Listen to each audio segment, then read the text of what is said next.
जय हिंद। आज के वीडियो में हम बात करेंगे नागरिकता के बारे में, सिटीजनशिप ऑफ इंडिया जिसे हम इंग्लिश में कहते हैं।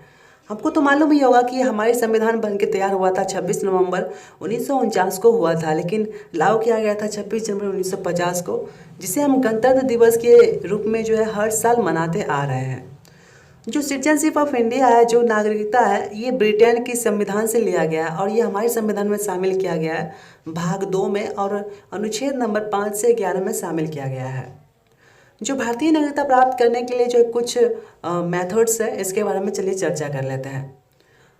अगर हम देखें तो इसमें जो मेथड है वो है जन्म के अनुसार, वंशज द्वारा, और कई ऐसे मेथड है जिसके हम यूज़ करके जो है हम सिटीजनशिप ऑफ इंडिया प्राप्त कर सकते हैं, मतलब सिटीजनशिप इंडिया का हम ले सकते हैं।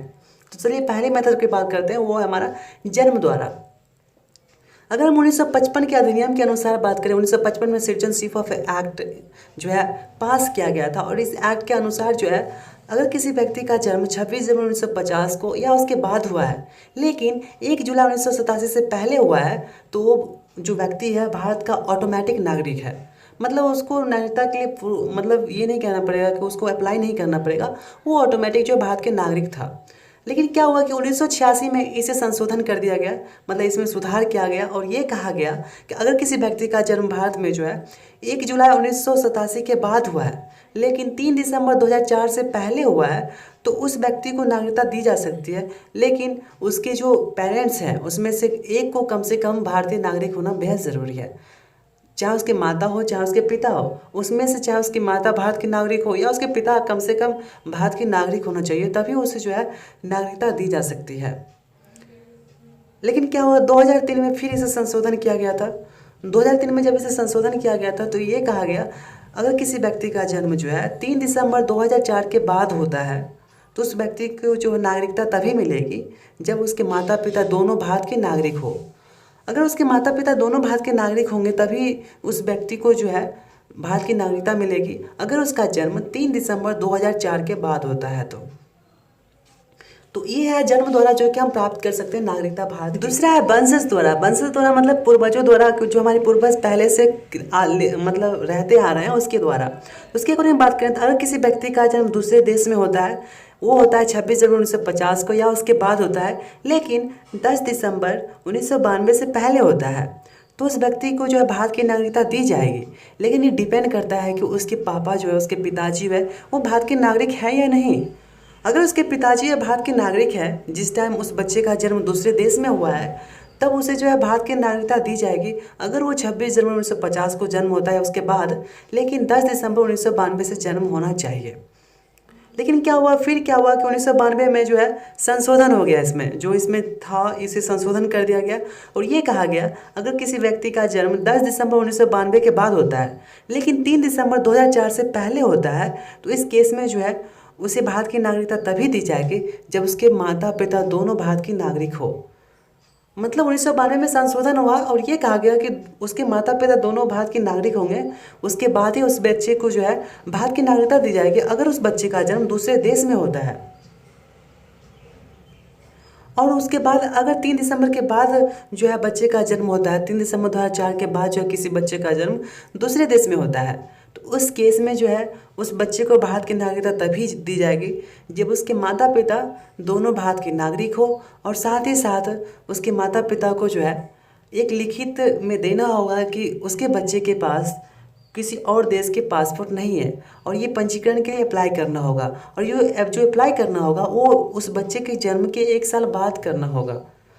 तो इस मेथड से हम जो है वंशज द्वारा जो है हम भारत की नागरिकता पा सकते हैं। तीसरा हमारा होता है पंजीकरण द्वारा। पंजीकरण द्वारा कहने का मतलब ये हुआ कि रजिस्ट्रेशन, ये यानी जो फॉरेनर के लिए होता है, जो फॉरेनर भारत में रहने आते हैं उसके लिए जो है ये बेस्ट मेथड है। इसके अकॉर्डिंग क्या होता है कि पंजीकरण द्वारा वही प्राप्त कर सकता है, वही व्यक्ति जो है भारत की नागरिकता प्राप्त कर सकता है जो भारत में कम से कम 7 साल तक रहा हो। साथ ही साथ जब वो पंजीकरण अप्लाई करते हैं, मतलब आवेदन करते हैं नागरिकता के लिए, तो उससे ठीक 1 साल पहले लगातार जो है भारत में 1 साल तक लगातार रहता हो, तभी जो है वो आवेदन कर सकते हैं और उसे नागरिकता भारत की मिल सकती है। चौथा होता है हमारा, वो होता है देशीयकरण द्वारा नागरिकता। देशीयकरण द्वारा नागरिकता कहने का अर्थ ये हुआ, अगर कोई विदेशी, अगर कोई मतलब फॉरेनर है, वो हमारे देश में रहने आते हैं, अगर हमारे देश में जो है कम से कम 14 साल में से 12 साल रहते हैं, जिसमें से 1 साल वो लगातार जो है आवेदन अप्लाई करने से पहले इंडिया में रहते आ रहे हैं, तब वो जो है नागरिकता के लिए अप्लाई कर सकते हैं। लेकिन क्या हुआ, हाल ही में आपको पता होगा 2019 में जो है इसमें संशोधन किया गया। 2019 में ये कहा गया, अगर कोई व्यक्ति जो है हमारे पड़ोसी देश जैसे कि पाकिस्तान, अफ़गानिस्तान और बांग्लादेश से आते हैं और वे जो है हिंदू, सिख, बौद्ध, जैन, पारसी धर्म से संबंधित है, तो उसे नागरिकता मिल जाएगी बहुत ही आसानी से। बस उसे जो है 5 साल इंडिया में रहना होगा और साथ ही साथ लगातार 1 साल रहना होगा जब वो आवेदन करते हैं उससे ठीक पहले। अगर वो 1 साल लगातार रहते हैं तब जाके जो है उसे जो है नागरिकता भारत की मिल जाएगी, अगर वो 5 साल इंडिया में लगातार रहते हैं तो। पाँचवा होता है किसी भी भूभाग को जो है भारत में मिला लेना। अगर भारत किसी भी भूमि को अपने में मिला लेती है अपने क्षेत्र में, तो क्या होगा, उस भूमि पे जितने भी लोग हैं वो लोग ऑटोमेटिक जो है भारत के नागरिकता मतलब उसे मिल जाएगा, ऑटोमेटिक वो भारत के नागरिक हो जाएंगे अगर उस भूभाग को भारत में मिला लिया जाता है तो।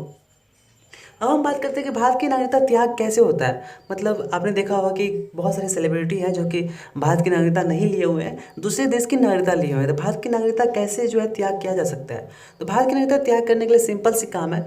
अगर कोई व्यक्ति चाहता है कि दूसरे देश की नागरिकता लेने के लिए, अगर वो दूसरे देश की नागरिकता ले लेता है तो भारत का नागरिकता उसी वक्त रद्द हो जाता है, उसी वक्त वो खत्म हो जाता है, उसी वक्त वो भारत की नागरिक नहीं होता है।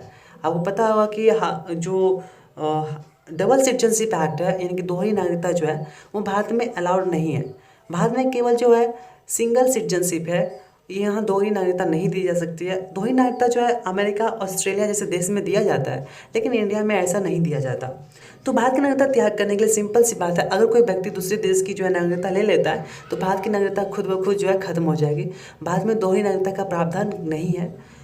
अब कुछ इंपॉर्टेंट टर्म्स की बात कर लेते हैं कि जो फर्स्ट सिटीजन ऑफ इंडिया होता है, जो फर्स्ट सिटीजन ऑफ इंडिया होता है वो हमारा प्रेसिडेंट होता है। सेकंड सिटीजन ऑफ इंडिया जो होता है वाइस प्रेसिडेंट होता है, और थर्ड सिटीजन ऑफ इंडिया जो होता है वो हमारा प्राइम मिनिस्टर होता है। तो आई होप आपको जो है सिटीजनशिप के बारे में कुछ आइडिया हो गया होगा। Thanks for watching this video. जय हिंद।